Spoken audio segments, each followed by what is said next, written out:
During their journey, while crossing a cave, the team encounters a giant and tries to pass by unnoticed, but Ivan's cell phone alarm ends up attracting the monster's attention. Furious at the invasion, the creature throws Kashe out of its cave and tries to crush the remaining invaders with a wooden spoon. After losing his forearm, the wizard throws his hand towards one of the guards, and thanks to this distraction, manages to knock him down with a blow to the head. Meanwhile, Ivan hides in the cave walls to avoid being spotted by the guards, but ends up being cornered by the jailer, who grabs an axe to kill him. In a quick attempt to escape the attack, Ivan pulls out his cell phone and takes a picture of his enemy. Upon seeing his image captured on the cell phone screen, the jailer becomes convinced that his soul has been stolen and is paralyzed with fear. Then, Ivan takes the opportunity to lock him in the cell and escapes, leaving his tail behind. After escaping the dungeon, Baba Yaga guides her team to a hut and uses her powers to bring that shelter to life. Thanks to her new legs, the cabin is able to jump over the gate, and when informed about the escape, Varvara transforms into a bird to go after the fugitives.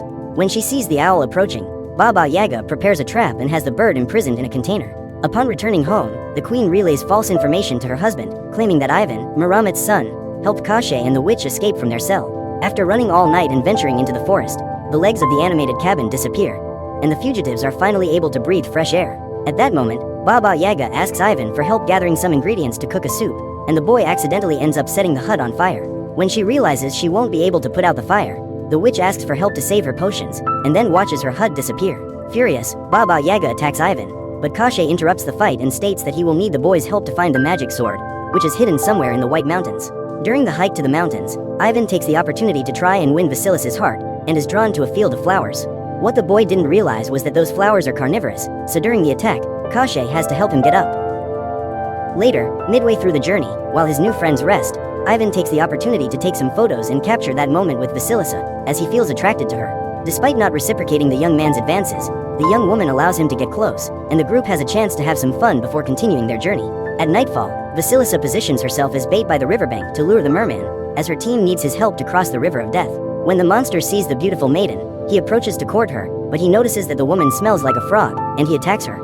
Immediately, Ivan acts in Vasilisa's defense, and Kashe approaches to try to negotiate with the merman. While the immortal tries to convince the creature to help them cross the river, Baba Yaga devours a magic apple to transform into a beautiful young woman, and uses her charms to persuade Sagi to grant her wish.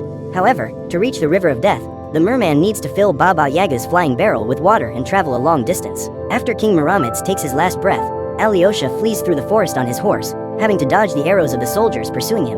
When he realizes he can't defeat them all, the fugitive draws his sword and cuts down a tree to block their path. While his enemies are trapped among the tree trunks, Alyosha continues his escape, but when he reaches a field of flowers, he is pursued by an owl. Immediately, the young warrior strikes the animal with his sword, and is distracted when he sees that his enemies have managed to catch up with him. Suddenly, the owl reappears and knocks Alyosha off his horse. At that moment, the soldiers band together to try and capture the fugitive, but he bravely decides to face them. Seeing his companions being defeated, a sharpshooter shoots an arrow at the boy, but Alyosha manages to catch it. Terrified by the young man's skills, the sharpshooter tries to flee, but ends up being struck by his own arrow. After defeating his opponent single-handedly, Alyosha sees the owl, which is actually a very powerful woman, assume her true form and takes up his sword to confront her. However, Varvara uses her powers to transform the blade into rubber, and then reprimands the wizard, who disguised himself as a horse, for helping the warrior escape. After turning Alyosha to stone, Varvara orders her men to throw him into the depths of the sea and prepares to eliminate Svetozar, but the mage finds an opening to escape and jumps off the cliff to flee across the ocean. Upon falling into the water, he transforms into a fish and manages to escape. Years later, a man named Ivan, known as the Wizard of Light, is recruited to participate in a divination challenge and manages to emerge victorious. However, at the end of the recordings, the supposed magician gives a tip to the member of the production team who passed on the confidential information to him, and walks to the parking lot. Before reaching his car, Ivan sees an elderly woman approaching and asks her what she wants. At that moment, the woman states that soon, the boy will travel to another world, and there he will find his destiny. Upon discovering that he is speaking with a psychic, Ivan pretends that he too is having a vision, and prophesies that the elderly woman will live her last days alone in a small boarding house. After saying these words, Ivan gets into his car and steps on the gas to go back home. Upon arriving, he receives a call from his assistant, who contacted him to inform him of the date for the final challenge recordings. That night, the young man invites Galina, his housekeeper, to join him for a drink and celebrate Ivan's selection for the final stage of the challenge. However, instead of accepting the invitation, the woman decides to leave because her grandson is waiting for her. At that moment, Ivan finds himself alone in his beautiful house, and begins to consider the idea of starting a family, as he is tired of leading such a lonely life. However, the following morning, the magician continues his charlatanry work. Hired to go to the house of a wealthy woman, Ivan convinces her that she is being betrayed by her husband, and performs a spell to make the man stop cheating on her. After receiving payment, the magician visits a little girl who has been in a coma for 6 months, and her parents offer Ivan a large sum of money to wake her up. When Ivan realizes he can't do anything to help that desperate mother, he feels ashamed and leaves. During a lunch break, the magician is approached by Karina's husband's security guards, who have come to punish him for lying to his wife about an alleged affair. Realizing he's in trouble, Ivan runs away, trying to lose the men by running through the mall, but ultimately gets caught. When he realizes he's cornered, the boy makes one last attempt to escape and runs into a water park. After going down a water slide, Ivan is transported to another world and falls into the middle of a forest. In an attempt to find his way back home, he approaches the hole he came out of and encounters Svetozar, who was hiding inside the tree. To Ivan's surprise, the wizard recognizes him and states that he has been waiting for his return to Belagoria for several years. Not understanding what is happening, the boy takes out his cell phone to try to call for help, but soon realizes he has no signal. When Ivan sees the old man chasing him, he grabs a branch to shoo him away, but ends up transforming that small piece of wood into a large tree. At that moment, Svetozar states that his son is finally home, and Ivan, ironically, says that he is so happy he wishes he had a tail to wag. Immediately, the wizard uses his staff to grant the boy's wish, and from that moment on, Ivan becomes convinced that it was all just a dream. When he realizes that Ivan can't believe what his own eyes are seeing, Svetozar reveals that the young man is the son of a great warrior named Miramitz. Long ago, Ivan's parents asked Svetozar to hide the boy in another world so that Varvara couldn't find him. Having grown up in an orphanage, the boy never had the chance to meet his parents, so he can't believe the wizard's words. Despite the young man's distrust, Svetozar gives him a ring, and immediately afterwards, he is struck by an arrow. After witnessing the wizard's body disintegrating, Ivan is surrounded by King Dobrinya's guards and tries to escape, but collapses after hitting his head on a tree trunk. At that moment, he is taken to the castle, and when he sees the ring Ivan is wearing, the king decides to free him, as he soon realizes that the young man is Miramitz's son. After introducing Ivan to Varvara, his wife, the king asks her to accompany him to his chambers, but instead, she sends the guest to the dungeon. While imprisoned, Ivan meets Koshe, whose body was dismembered and frozen, yet he remained alive. That night, Baba Yaga is also taken to the castle in a cage and led to the dungeon. During a brief conversation with the immortal man, Ivan asks how to return home, and discovers that only a powerful wizard is capable of opening a portal back to the other world. However, if Ivan cannot find this wizard, he can also open the portal using brute force with the aid of a magic sword. It was this same sword that granted Koshe the gift of immortality, allowing him to rule Belagoria for over 1,000 years. However, some time ago, a group of warriors led by Miramitz managed to defeat the immortal and steal the sword to protect the weak from that man's tyranny. To ensure that none of his men would be tempted to seize Koshe's throne, Miramitz separated the elements that gave the sword its power and placed a curse upon it. While Miramitz was assigned to hide the sword, Dobrynya was assigned to ensure the safety of the crystal and keep Koshe imprisoned. That night, while the prison guard is distracted searching through Ivan's belongings, Baba Yaga sends a frog to distract the jailer. When it approaches the guard, the animal transforms into a beautiful woman and manages to poison him. As soon as the man dozes off, Silissa takes the bunch of keys and frees Baba Yaga. With the young woman's help, the witch frees Koshe and destroys the ice blocks that encase every part of his body. After a few minutes of hard work, the pair manage to gather all the members and guide Koshe to the exit. However, when he sees the trio leaving, Ivan tries to convince them to open his cell, so the wizard decides to free the boy, believing that his knowledge of the other world could be useful. Despite not growing as expected, the creature demonstrates great bravery by attacking the king and unleashing its flames against all the palace guards. During the attack, Ivan rushes to free his friends, and then challenges Dobrynya to a duel. In an attempt to make the fight fairer, the king agrees to fight with another sword, and ends up falling for Ivan's provocations.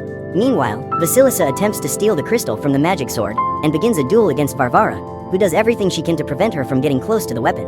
During the duel, Koshe sees an opportunity to seize the crystal and decides to destroy it to put an end to the tyrannical king, even knowing that this action will also bring about his own demise. However, before he could carry out his plan, Koshe has his arm removed by Varvara, and even then he manages to throw the crystal in her direction.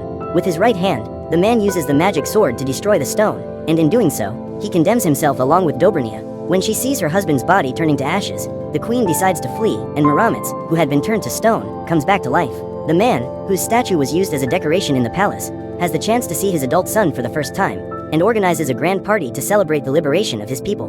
While his friends celebrate, Ivan asks permission to return to the world where he grew up to complete one last mission, and uses a potion made by Baba Yaga to bring back the little girl who was in a coma in a hospital bed.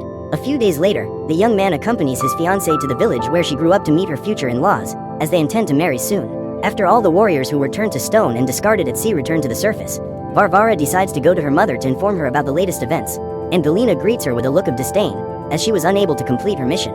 After knocking over the barrel of water that keeps Sagi alive, the giant resumes stirring his cauldron, and upon closer inspection, Ivan realizes that the creature is a female of his species. Therefore, he decides to use his charms to win her over, and distracts the monster so that his friends can sneak away. Minutes later, the group arrives at the River of Death, and the merman finally manages to return to the water. From now on, his mission is to convince the piranhas that live there to let his friends cross in peace, but when he tries to talk to them, Sagi ends up being attacked. When she realizes she won't be able to reach the sword, Vasilisa becomes furious and walks back into the forest. Not understanding the reason for such dissatisfaction, Ivan talks to Koschei to try to understand what is happening, and discovers that it was Varvara who cast the spell that transformed the young woman and her entire family into frogs. This happened years ago, when the queen and her king were passing through the village where Vasilisa lived. Noticing that Dobrynya was captivated by the young woman's beauty, the queen decided to get rid of her so as not to risk losing her throne. Thanks to Baba Yaga's magic, Vasilisa became able to assume her human form, but if the magic sword is not recovered, her family will be doomed to live as amphibians forever. After hearing this story, Ivan goes after Vasilisa and tries to convince the young woman not to give up on the mission. While they are talking, the couple receives a visit from a rabbit, and the young woman soon realizes that the animal is actually a spy. Immediately, Vasilisa throws the creature away, and then they both see the rabbit transforming into the evil queen. After assuming her human form, Varvara attempts to eliminate Vasilisa with her sword, but Ivan manages to save her, and they both run to meet their friends. When cornered, the fugitives have no choice but to jump into the well and use the barrel to cover the entrance. At that moment, the merman absorbs all the water so that his friends can escape through the bottom of the well, and decides to stay behind in order to block the passage. As soon as the team escapes, Varvara appears and turns Sagi to stone. At that moment, all the water that the merman absorbed spills into the well, and the queen is pushed out. When they finally manage to return to the surface, Koschei and his allies realize they are on the other side of the River of Death, and decide to take a break to rest. However, the following morning, Varvara and her army manage to catch up with them, and all the team members, except Vasilisa, are captured. While trying to dodge the queen's attacks, the young woman ends up falling off a cliff, and everyone believes she didn't survive. However, the truth is that Vasilisa turned into a frog and hung from a small branch. After capturing Koschei and his team, Varvara follows them to the White Mountains, as she is also interested in taking possession of the magic sword. Knowing that only a descendant of Miramitz can identify the sword, the queen decides to keep Ivan alive for now, but the boy is unable to identify which of those swords possesses any power. Therefore, he chooses one of the dozens of options and tries to convince the others that this is the magic sword they are all looking for, but his plan doesn't go as expected. Upon realizing that Ivan is trying to deceive her, Varvara attempts to strike him with her whip, at which point the young man grabs a tree trunk to defend himself. At that moment, what appeared to be a simple piece of wood transforms into a sword, and the queen realizes that it is the true magic sword. With the blade in hand, Ivan destroys Varvara's whips and frees his companions. Then, the young man gives the sword to Koschei so he can help open a portal back to his world, but his departure is interrupted by the king's arrival. Throughout this time, Varvara had been working at her husband's behest to recover the magic sword, so that the current king could gain immortality. In exchange for the sword, Dobrynya gives Koschei the crystal he was tasked with protecting, but the immortal soon realizes he has been deceived, as the true crystal has always been with Varvara. In an attempt to retrieve the sword, Vasilisa, who had been nearby observing the entire negotiation, attacks the king and manages to knock him down. At that moment, Ivan rushes to retrieve his sword, and instead of staying to fight, he uses the weapon to open a portal and escape. After passing through the portal, the boy is sent back to the world where he grew up, and spends the next few days reflecting on his cowardly decision. While sitting on the sofa in his apartment, Ivan glances at the photos he took while in Belagoria, and bitterly regrets leaving Vasilisa behind. At that moment, the Wizard of Light receives a call from the production team of the TV show he's participating in, and discovers that filming for the final episode is about to begin. Immediately, Ivan grabs his belongings and leaves the house, but instead of going to the film set, the young man returns to the mall and runs back to the water park. After sliding down the water slide, Ivan falls into the pool and realizes that his plan to return to Belagoria didn't work. Minutes later, the boy is detained by the police and sent to the police station for entering the pool without permission. While sitting on a bench pondering a way to return to his home world, Ivan realizes he is sharing a cell with Svetozar and asks for his help in opening a portal. To do this, the wizard needs his staff, which was confiscated by the police, so Ivan uses his influence to convince one of the guards to pass the staff through the bars. When he finally recovers his magical artifact, Svetozar opens a portal to Belagoria, and Ivan manages to cross over, but the wizard ends up being captured before he can make the passage. Upon arriving at his destination, Ivan encounters a baby dragon and uses a secret ingredient he received from Svetozar to try and make it grow in size. At that moment, two guards appear and drag the intruder into the Great Hall, where Dobrynya is preparing to obtain his immortality. When he realizes that the king intends to perform the same process Koschei did to become an immortal ruler, Ivan pulls out the pistol he stole from the policeman and pulls the trigger before Dobrynya has a chance to unite the sword with the crystal. However, since he possessed both elements at the time of the eclipse, the king managed to acquire immortality, but his ceremony is interrupted by the arrival of the three-headed dragon. So what did you think of this movie? Leave it in the comments below. And if you liked the video, please like and subscribe for more movie recaps. See you next time.